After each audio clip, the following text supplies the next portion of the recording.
Voltamos a uma nova aula acerca de teologia sistemática e estamos na segunda aula dedicada ao assunto de pneumatologia, a doutrina do Espírito Santo. Na aula anterior nós estudamos acerca da personalidade do Espírito Santo, estudamos acerca da sua deidade e também alguns princípios de simbologia, além de alguns símbolos que a Bíblia de fato traz para nós para conhecermos algo acerca do Espírito Santo como pessoa, como ministério e assim por diante. Não deu tempo na outra aula para nós falarmos acerca do relacionamento de Jesus com o Espírito Santo, mas é justamente uma oportunidade agora para nós abrirmos este assunto, como Jesus se relacionava com o Espírito Santo, e depois passar para o fato que o Espírito Santo é comunicado à igreja por Jesus. Como nós vimos na aula passada, ele dizia que iria mandar um outro consolador, allos consolador, não heteros ou heteros consolador, um consolador do mesmo tipo. No ministério público de Jesus, de uma maneira especial, o Espírito Santo operou na vida do Filho de Deus. Inicialmente, o Espírito conduziu Jesus ao deserto para ser provado pelo diabo. Ele foi levado pelo Espírito Santo, uma vez que tinha vindo sobre ele, para ter um encontro lá no deserto. Passou 40 dias lá, que representaria como se fosse os 40 anos que caminhou o povo de Israel dentro do deserto, mas 40 dias de obediência a Deus, depois de que ele foi tentado. Em Mateus capítulo 4, nós lemos acerca da chegada do diabo, a tentação que ele fez do Filho de Deus e como pela palavra de Deus Satanás foi derrotado e Jesus saiu do deserto cheio do poder do Espírito Santo. Na verdade, ele ganhou a vitória sobre a tentação usando a espada do Espírito, que é a palavra de Deus, e a palavra de Deus é certamente eficaz, e nunca devemos imaginar que o Espírito Santo vai nos separar da palavra de Deus ou que a palavra de Deus iria nos separar do Espírito Santo, como alguns pensam ou agem. Depois disso, Jesus iniciou o seu ministério de 3 anos, repleto do poder de Deus, e ele enfrentou todos os inimigos da humanidade, desde a doença aos problemas espirituais, aos demônios, e pelo poder do Espírito Santo operando na sua vida, pela sua fidelidade à palavra e à vontade de Deus, ele saiu vitorioso e providenciou para nós uma salvação que a Bíblia chama de tão grande salvação. Quando Jesus finalmente foi crucificado, quando chegou aquele momento, diz a palavra de Deus em Hebreus 9:14, que foi pelo Espírito Eterno que se ofereceu a si mesmo imaculado a Deus. Tanto nós devemos entender que o Espírito Santo intermediava a transação, isto é, a oferta de Jesus de si mesmo a Deus, como também nós devemos entender que foi pelo Espírito Santo que ele conservou-se imaculado, isto é, sem pecado. Ele foi à cruz com a unção divina ainda sobre ele, e o Espírito manteve ele no caminho de Deus todos os dias da sua vida. Devemos entender que o Espírito Santo operando em nossas vidas tem este mesmo propósito. Ele irá sim nos conduzir a lugares difíceis, lugares onde seremos tentados e provados. Pode nos levar até lugares onde nós iremos sofrer por seu nome, mas ele vai também nos conservar na plenitude, na graça de Deus, se é que nós o acompanharmos. E o último momento que quero frisar nesta introdução à matéria de hoje é que foi o próprio Espírito Santo o responsável, assim, pela ressurreição de Jesus. Diz a palavra de Deus em Romanos capítulo 1 e versículo 4, que foi o Espírito Santo que trouxe Jesus de volta, ali descrito como o Espírito de santidade. Quando Jesus, então, foi levantado dentre dos mortos. Ele continuou com seus discípulos por mais ou menos 6 semanas, 40 dias, e então depois ele foi assunto lá no céu, mas antes dele ir embora, ele falou que iria mandar aquele outro Consolador. E houve, de fato, 10 dias de intervalo entre a saída de Jesus e a chegada do Espírito Santo, que aconteceu, como você está sabendo, no dia de Pentecostes. Queremos, portanto, hoje considerar o ministério do Espírito Santo na vida do cristão, ou como nós nos acostumamos a falar aqui no Brasil, na vida do crente. E queremos abordar este ministério a partir da perspectiva ou a partir da lente da sua operação dentro da igreja. Se existe uma coisa que é um pouquinho infeliz hoje, neste século em que nós temos tanto conhecimento do Espírito Santo, é que, infelizmente, o foco do ministério do Espírito Santo parece estar, assim, mudando no conceito popular daquilo que é bíblico, isto é, o Espírito Santo se movendo dentro da comunidade, para agora o Espírito Santo apenas está operando na vida do indivíduo. E devemos perceber que não foi bem assim que Deus planejou, que Deus gostaria, e quem sabe nós poderíamos ajudar a fazer alguma correção na medida que temos oportunidade a frisarmos estas verdades. Então, consideramos o ministério do Espírito Santo no crente a partir do contexto da igreja, como a comunidade universal dos remidos de Cristo. A razão disso é o fato que o Espírito Santo opera na comunidade dos santos e não apenas e não principalmente no indivíduo.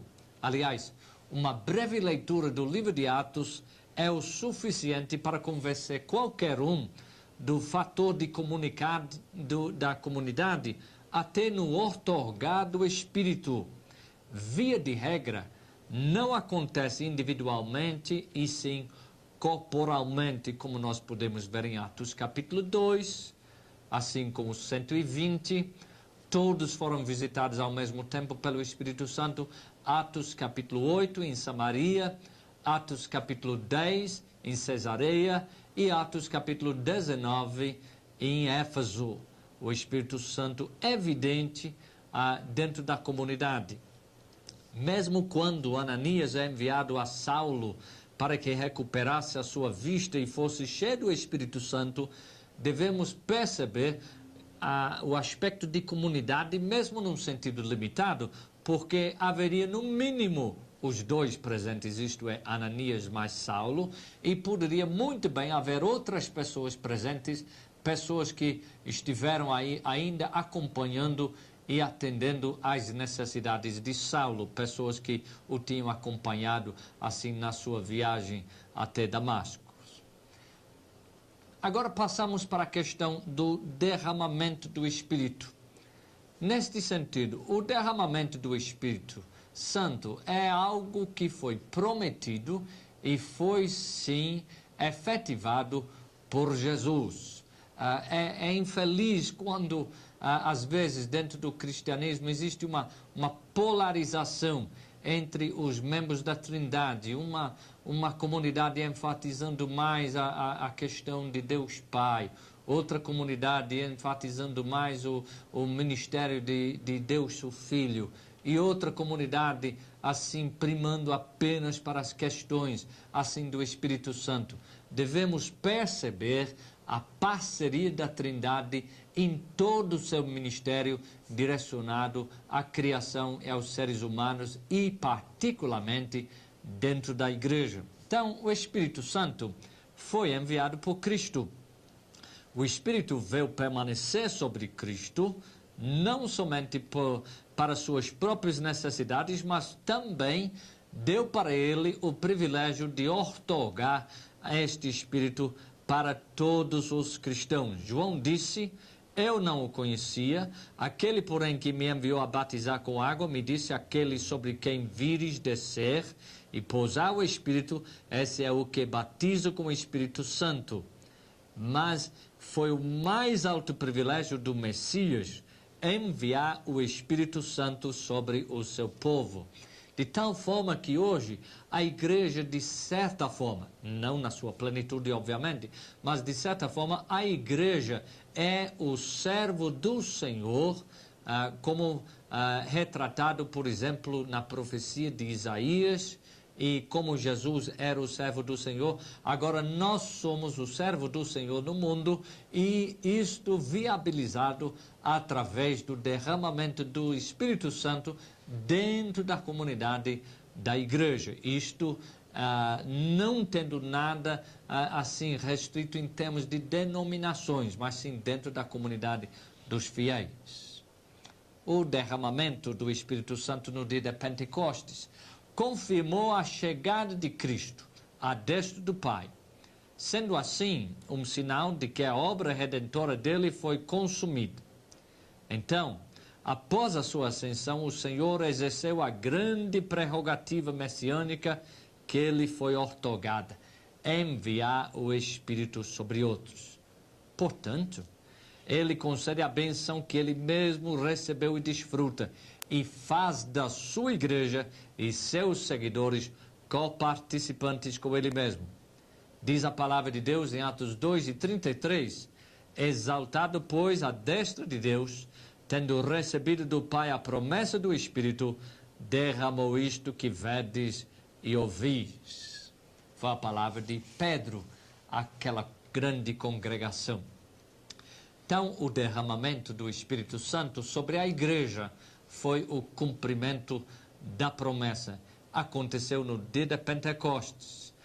Foi justamente uma confirmação daquilo que Jesus havia falado, que daqui em poucos dias, daqui não muitos dias, vocês serão batizados com o Espírito Santo, recebendo poder. Agora, o nascimento da igreja é aquilo que aconteceu assim no dia de Pentecostes. A maioria, se não todas as igrejas, entendem que isso foi de fato o início desta nova comunidade. E enquanto eles estavam esperando no cenáculo, assim vieram vários sinais da parte de Deus, inclusive o som como de um vento, línguas como que de fogo, e também os 120 passaram a falar em outras línguas.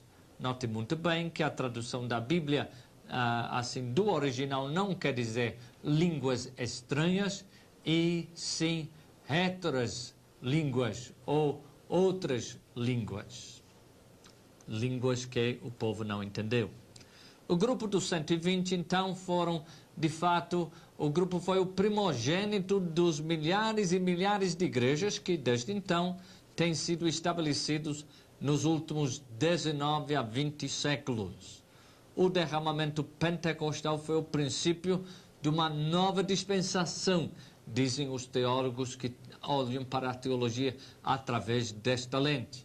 Algumas pessoas preferem outra perspectiva do que a dispensacional, mas o importante é que nós percebemos que foi, de fato, um novo dia.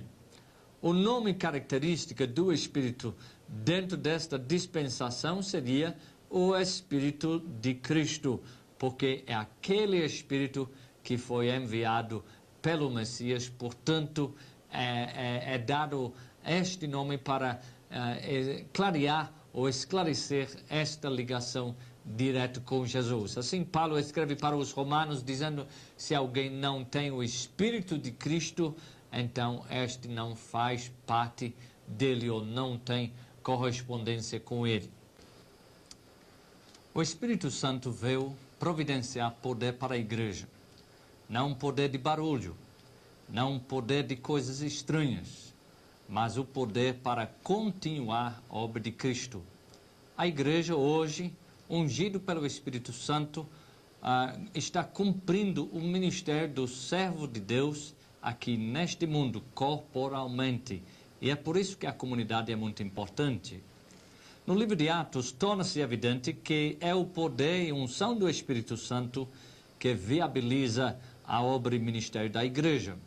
Foi por sua habilidade que conversões ocorreram, que a unidade prevaleceu na igreja, que uma dinâmica liderança foi provida e os milagres foram realizados. É desta forma que se explica a divulgação tão rápida do Evangelho naquele tempo, dando início a um movimento que perdura até aos nossos dias. Essa foi a obra sobrenatural do Espírito Santo nos seguidores de Cristo.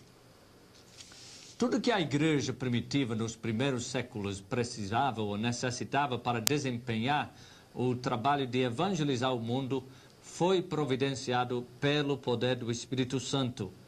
O Espírito Santo, de fato, desempenha seu papel como produtor da história da igreja. Mas é muito importante entendermos que, além de poder, a coisa mais fabulosa, a coisa mais importante é que o Espírito Santo vem tomar residência permanente dentro desta comunidade que nós chamamos a igreja. É claro que, em nível individual, nível pessoal, nós entendemos que os nossos corpos são templos do Espírito Santo, dignificando a própria existência humana. Mas é justamente no sentido de comunidade ou comunitário que nós entendemos que o Espírito Santo, assim, tem a sua plena morada e essa morada é permanente dentro da igreja. No dia de Pentecostes, o Espírito Santo foi enviado para habitar na igreja como seu templo, sendo sua presença localizada no corpo coletivo e nos cristãos individualmente. O Espírito assim assume o seu ofício para administrar os assuntos do reino de Cristo. Como eu mencionei na outra aula, que ele é o mestre de obras, assim, nesta construção da igreja. Portanto, nós precisamos estar bem ajustados com ele. Ele está administrando a igreja até a volta de Jesus.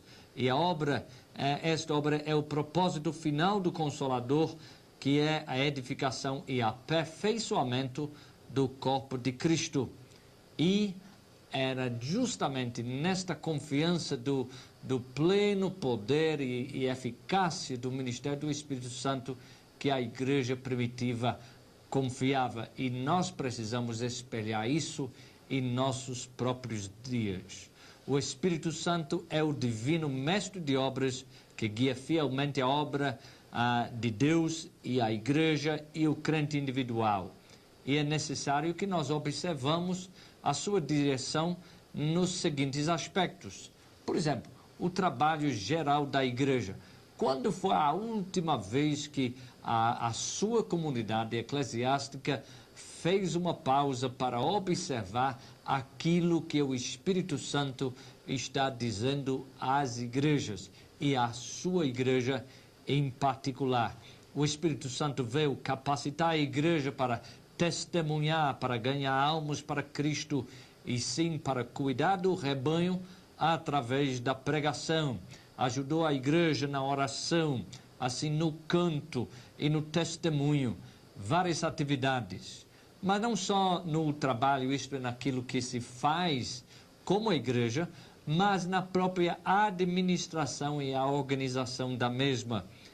Esta função administrativa é prerrogativa do ministério do Espírito Santo e ele escolhe homens que ele mesmo capacita segundo a sua própria vontade, como nós descobrimos em relação à questão de dons espirituais e a vontade própria do Espírito.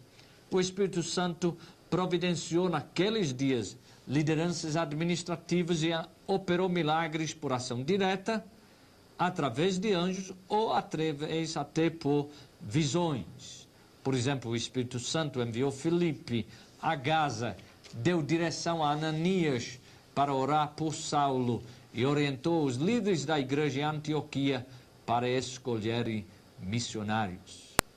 Mas a igreja primitiva, embora que muitas pessoas não percebam, a igreja primitiva também teve a sua porção de problemas, a sua porção de dificuldades de convivência, dificuldades de circunstâncias.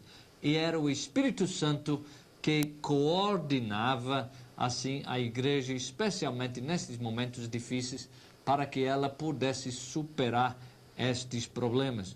Por exemplo, quando havia aquela discórdia em relação à distribuição de alimento às viúvas, foi o Espírito Santo que guiou os apóstolos para, primeiramente, não deixarem o seu próprio ministério ou sua responsabilidade, assim, na palavra de Deus e na oração, e guiou a igreja a separar para si pessoas que tornaram-se os primeiros diáconos da igreja para estarem cuidando desta função, desta necessidade.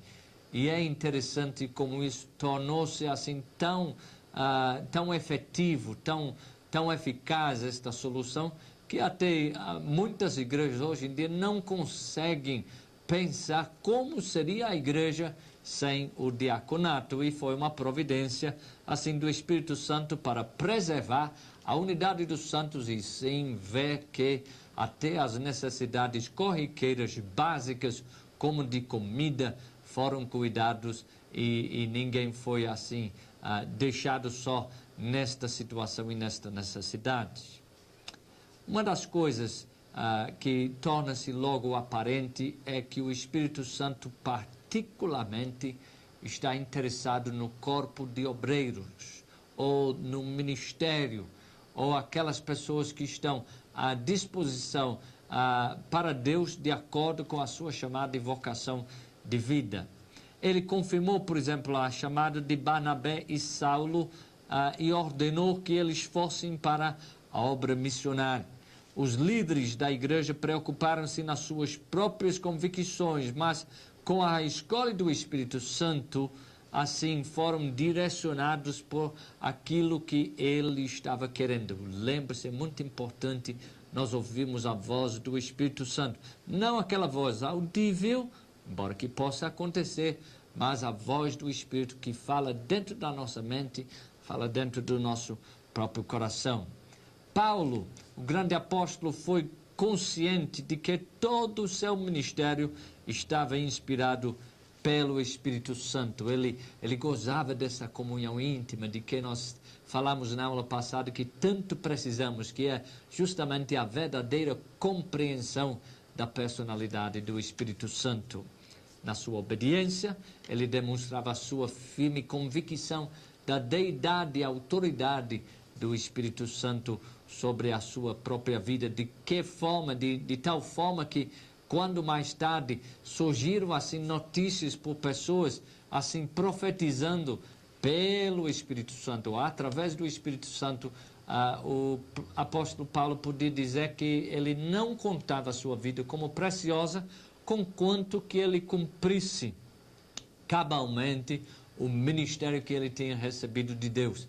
E o Espírito Santo estava coordenando ele na sua vida. Oxalá que ele esteja coordenando você individualmente e também como igreja corporalmente. O Espírito Santo é o diretor divino de missões.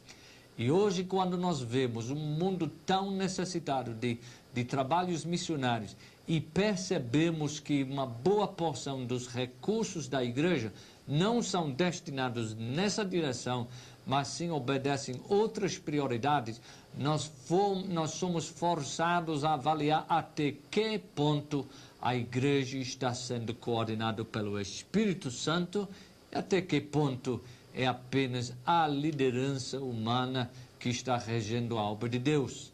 São coisas que devem preocupar cada um de nós. O Espírito Santo está aqui para um tempo. Nós não sabemos quanto tempo.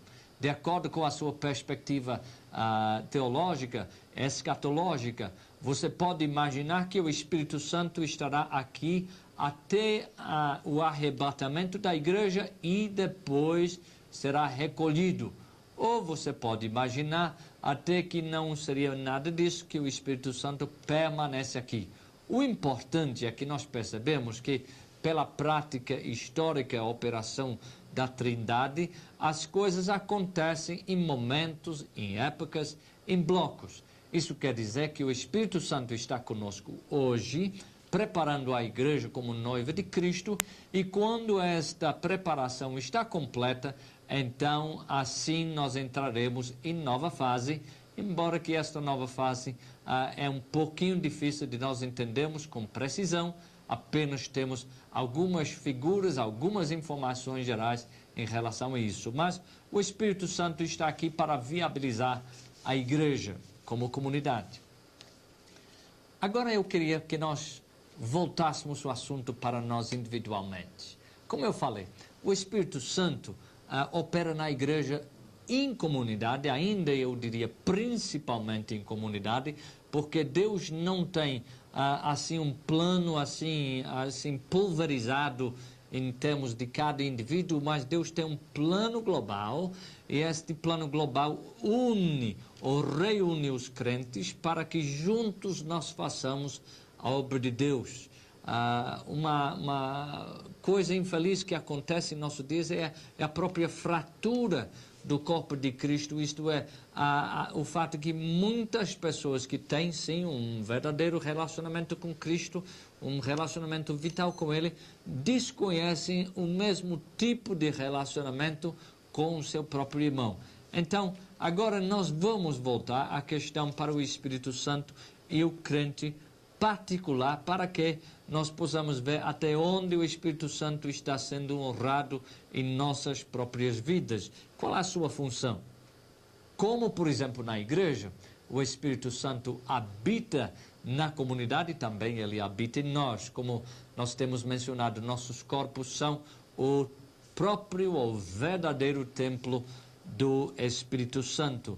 E o Espírito Santo habitando dentro de nós, ele forma Cristo dentro de nós. Isto é, Cristo está como se fosse sendo formado na medida que as nossas vidas estão sendo conformados ou moldados à imagem de Cristo.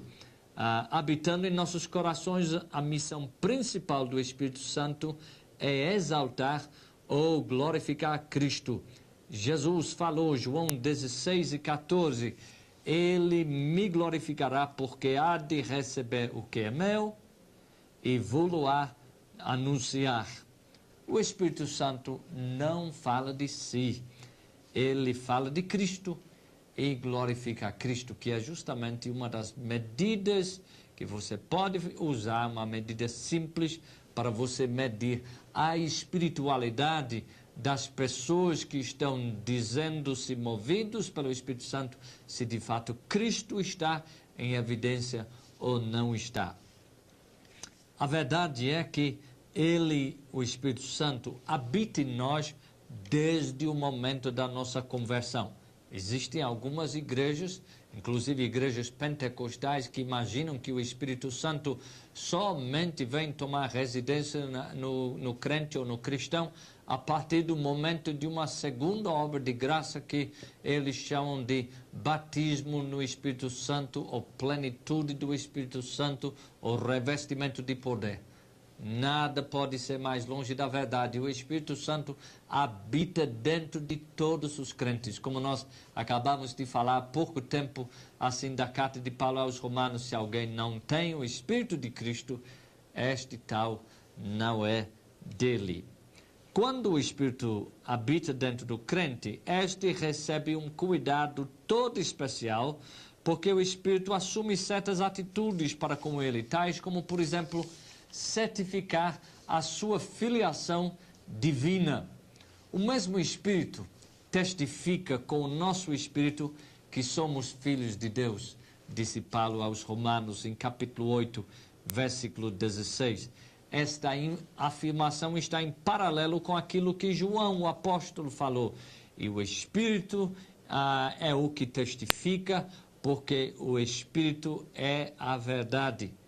Desta forma, o Espírito providencia para todos os crentes uma percepção espiritual que expande o senso natural. Muitos novos convertidos guardam muitas incertezas ou mesmo dúvidas declaradas no que diz respeito à recém-achada fé. Às vezes, os efeitos do pecado são tão extensos que a pessoa muitas vezes deixa de gozar da acessibilidade que temos na presença de Deus. Mas uma parte da obra do Espírito Santo é trazer esta pessoa, meio receosa de entrar na presença de Deus, e trazer aquela pessoa até a confiança de se desnudar diante de Deus e de expor as suas necessidades, e sim vai criar dentro deste novo servo de Deus, assim, uma profunda e plena comunhão. Ele certifica da filiação divina. Nós também não somente recebemos o conhecimento mental, mas ele constrói ou comunica dentro de nós a própria característica de Filho de Deus. Ou, em outras palavras, nós passamos a ter a natureza de Filho de Deus. Mas, além disso, eu já tenho, assim, assinalado este aspecto. Nós entramos nesta questão da comunhão. Comunhão é justamente o repartir, é o dividir, é o compartilhar. E o Espírito Santo tanto faz isso em relação ao nosso relacionamento com Deus, através de Jesus Cristo, isto é, trazendo aquela coisa que é de Deus e comunicando para nós, como também ele nos liga com os nossos irmãos em Cristo. O cristão que não tem uma ligação vital com os outros membros da sua comunidade está perdendo muita coisa. A palavra para esta comunhão é a palavra grega koinonia. Paulo escreveu aos Filipenses dizendo, portanto, se há algum conforto em Cristo, se há alguma consolação de amor, se há alguma comunhão ou koinonia no Espírito, então continue buscando estas coisas. Ele escreveu assim aos Coríntios, a graça do Senhor Jesus Cristo e o amor de Deus e a comunhão ou a koinonia, o repartir, o dividir, o compartilhar do Espírito Santo seja convosco. O Espírito Santo e o crente regenerado compartilham de muitas coisas em comum e é um senso de intimidade muito real. Nós devemos conversar com o Espírito Santo. Hoje em dia é até um assunto polêmico, de vez em quando alguém pergunta, mas veja, pode orar assim ao Espírito Santo? O que é que eu falo numa situação dessa? Eu digo, olha, se nós entendermos que conversar com Deus é orar, então a resposta é fácil, porque o Espírito Santo está aqui como nosso guia. Ele conversa conosco e esta conversa não deve ser apenas um monólogo, nós devemos estar falando, quer dizer, devemos ter diálogo. O Espírito fala e nós falamos com o Espírito. Dentro da igreja primitiva nós temos todo tipo de evidência que o Espírito falava ao povo e o povo ouvia aquilo que o Espírito falava e comunicava um ao outro. Nosso Senhor Jesus Cristo, além de nos conceder a bênção do Espírito Santo, também nos concede a comunhão do seu Santo Espírito. Esta bênção nos leva a termos intimidade não só com Deus, como eu falei, mas a ter intimidade um com o outro. Lembra-se que a igreja é como se fosse um edifício composto de pedras vivas, e estas pedras vivas precisam construir a sua convivência em conjunto. Mas o Espírito Santo faz muito mais que isso. Tudo isso é importante. E não quer dizer que o que vem depois é mais importante, nem menos importante, mas é também importante. Ele nos assiste no louvor e na oração. Paulo escreveu aos Filipenses, assim, tentando explicar a sua posição diante dos judaizantes, que eram cristãos, judeus ou discípulos de Moisés cristianizados, que estavam perturbando muitos dos crentes assim naqueles dias. E Paulo então precisava dizer para os de Filipos, porque nós é que somos a circuncisão, nós que adoramos a Deus no Espírito.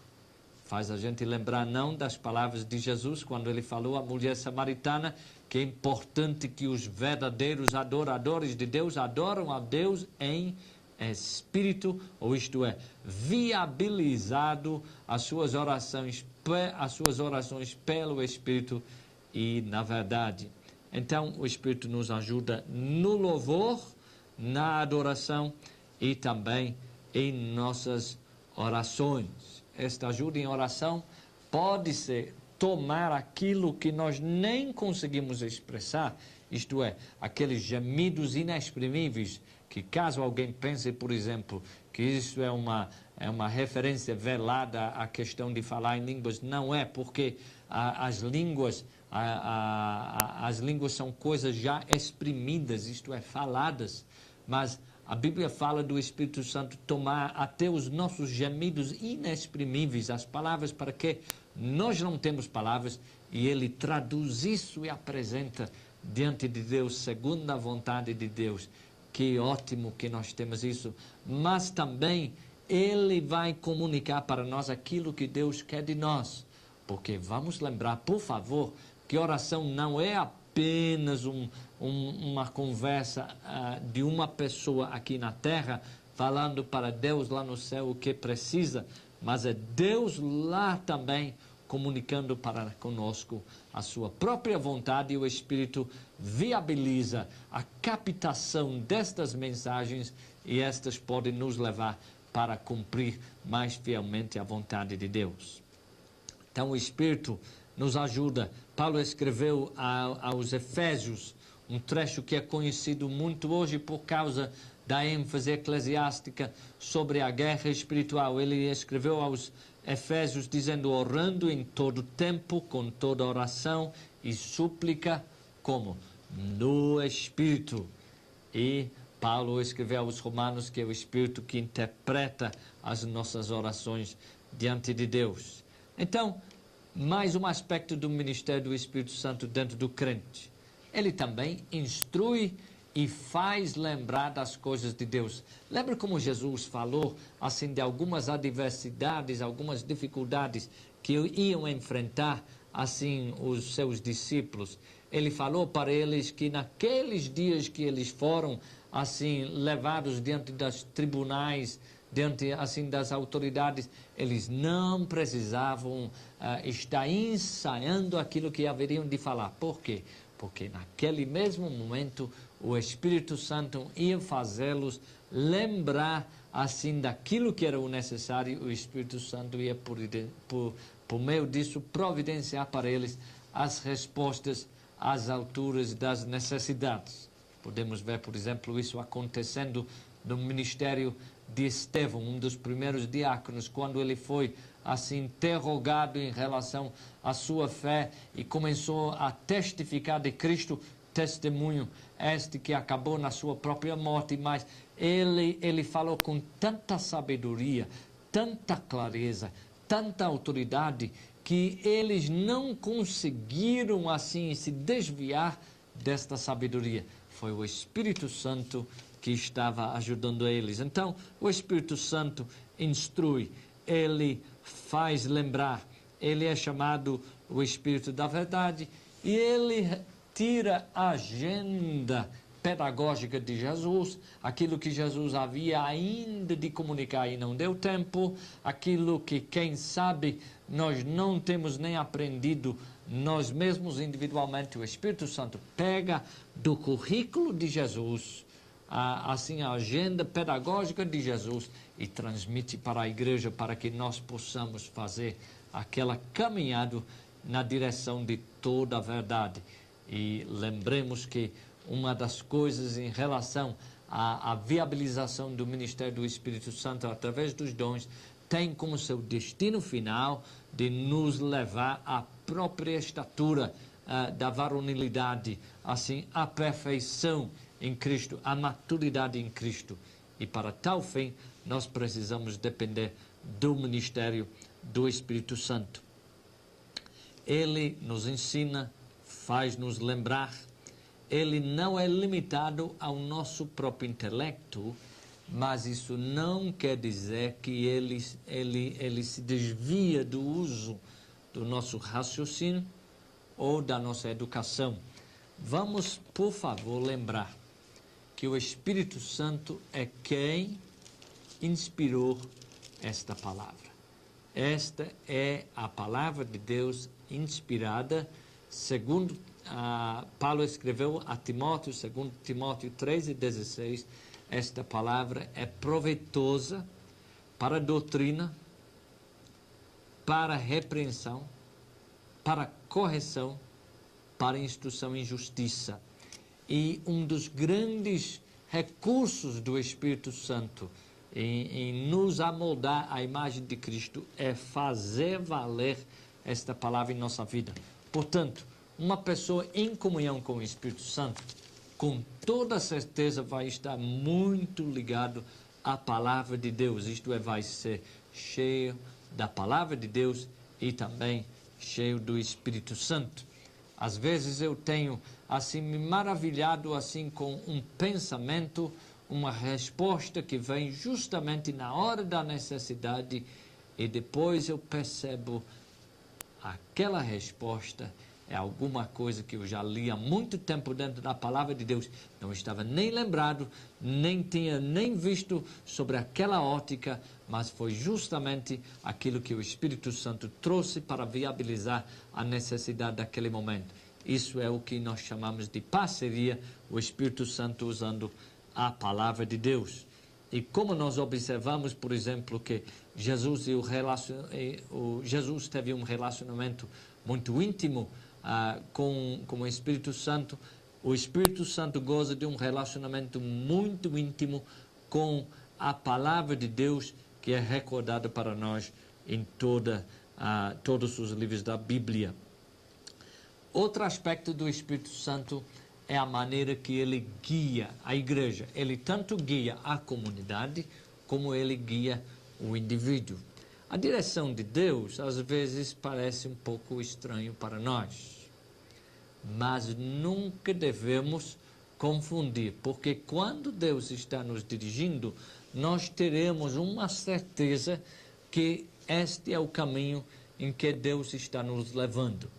Lembre-se, por favor, da maneira como Deus guiava seu povo quando no deserto caminho à terra prometida. A Bíblia diz que havia um símbolo da presença de Deus lá. A coluna de fogo de noite é que eu quero focalizar especialmente.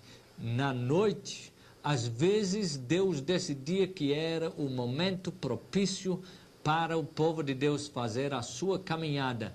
Então, o que acontecia? Naquele momento, então, a nuvem ou a coluna de fogo se levantava e se colocava diante do povo para que este povo pudesse andar na luz. O Espírito Santo vem nos guiar dentro da luz da palavra de Deus e dentro da luz da sua própria razão. Às vezes nós não entendemos certas coisas, mas depois vão ser revelados como sendo claramente parte da vontade de Deus por nós, porque o Espírito Santo não é limitado à nossa apreensão da realidade. Às vezes nós sentimos de fazer alguma coisa que nós podemos chamar de intuição, e esta intuição pode ser do Espírito Santo, e quanto mais nós comungamos com o Espírito Santo, mais nós vamos ter condições de opinar ou discernir entre aquela intuição que é apenas humana, uma sabedoria humana, e aquela intuição que vem através da direção do Espírito Santo. Às vezes ele abre para nós um entendimento acerca de alguma coisa que vai acontecer. Já aconteceu comigo algumas vezes. Provavelmente aconteceu com você.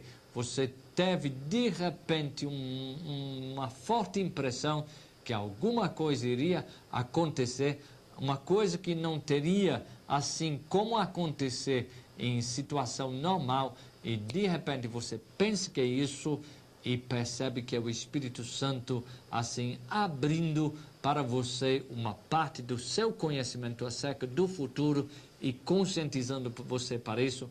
para que você possa estar preparado naquela hora. Pois o Espírito Santo guia, ele também conforta, ele é aquele consolador que Jesus enviou. Tem uma parte da igreja que tem dificuldade em admitir a adversidade ou as dificuldades da vida. Sugere que não deveria ter nenhuma tristeza em nossas vidas. Eu não sou deste partido. Eu creio que até a tristeza, quando é de Deus, opera coisas positivas em nossas vidas e que fatalmente nós iremos passar momentos tristes da mesma forma que o próprio Espírito Santo às vezes é contristado. Mas o Espírito Santo está ao nosso lado para nos consolar, para nos confortar. Isto é, faz com que mesmo diante das dificuldades, dentro da adversidade, nós temos um sentimento de prazer ao percebermos que tudo isso está cooperando para o bem daqueles que amam a Deus, que são chamados segundo os seus próprios propósitos. Então, ele conforta ou consola a igreja. O termo paráclito, como nós temos falado, é uma palavra assim composta de duas palavras no grego, para, ao lado, e kaleo, que é chamar ao lado. Portanto, se hoje ou se em algum dia futuro você se sente contristados, você se sente abatidos, é justamente o tempo para paracalar, para você clamar, parakaleo, é você apelar para o Espírito Santo para estar ao seu lado. E você vai experimentar pessoalmente como é gostoso o consolo e o conforto do Espírito Santo. Ele vem nos consolar em nossas fraquezas, mas ainda mais eu diria, se você pode aceitar isso, ele vem nos consolar com as nossas fraquezas. Isto é, faz com que nós podemos aceitar as nossas limitações. Faz parte disso o trabalho do Espírito Santo, de fazer com que o crente pode estar ajustado à realidade, assim, da sua impotência, da sua fraqueza, e ajustado ao fato que é quando ele, como crente ou cristão, está fraco, é que Deus vai poder operar o seu poder mais claramente dentro da sua vida. Um outro aspecto importante, e aqui nós estamos alcançando a conclusão desta aula, um outro aspecto importante é o papel do Espírito Santo na santificação do cristão ou do crente. A santificação. Nós temos visto já uma aula inteira em relação à santificação, mas é uma oportunidade para nós relembrarmos de certos conceitos. Vamos lembrar que o Espírito Santo é justamente isso, o Espírito Santo. Pois ele vindo para as nossas vidas, ele já separa a nossa vida para a obra e o serviço de Deus, mas muito mais que isso, porque Deus não nos ama, nem nos quer apenas como maneira de ter o nosso serviço. Deus gosta de nós, Deus nos ama, diz a palavra de Deus.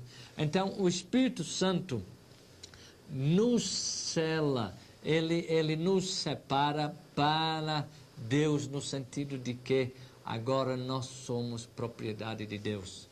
Já pensou? Reflita um pouquinho onde você está.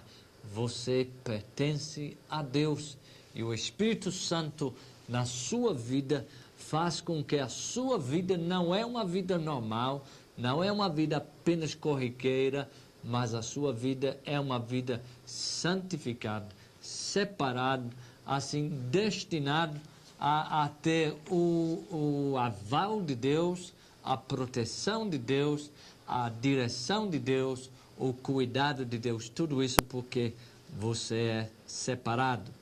Nós podemos também afirmar hoje que a debilidade adquirida de Adão permanece, mesmo convertido, E falta ainda conquistar muita coisa dentro das nossas vidas.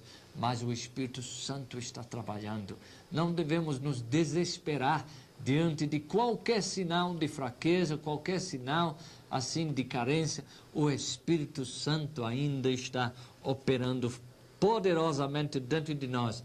Diz a palavra de Deus que Ele opera em nós tanto o querer como o poder, ou tanto o querer como o realizar. Graças a Deus por isso.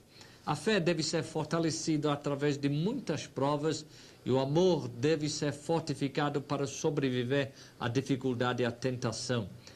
O Espírito Santo representa para o crente a vida íntima de Cristo com toda a riqueza da sua santidade divina.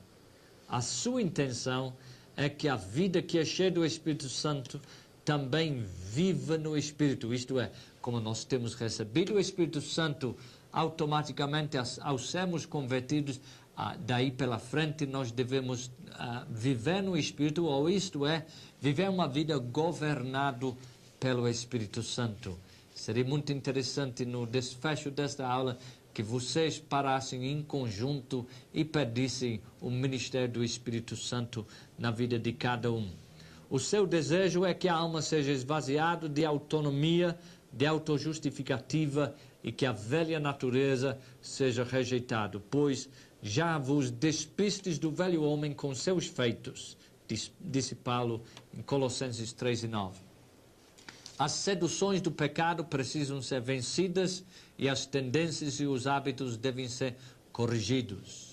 O Espírito Santo procura sempre guiar o cristão em novas áreas de submissão no seu crescimento à semelhança de Cristo. Este é o caso de estar morto para o pecado e vivo para Jesus Cristo. Romanos 6:11. Assim também vós considerai-vos como mortos para Deus em Jesus nosso Senhor.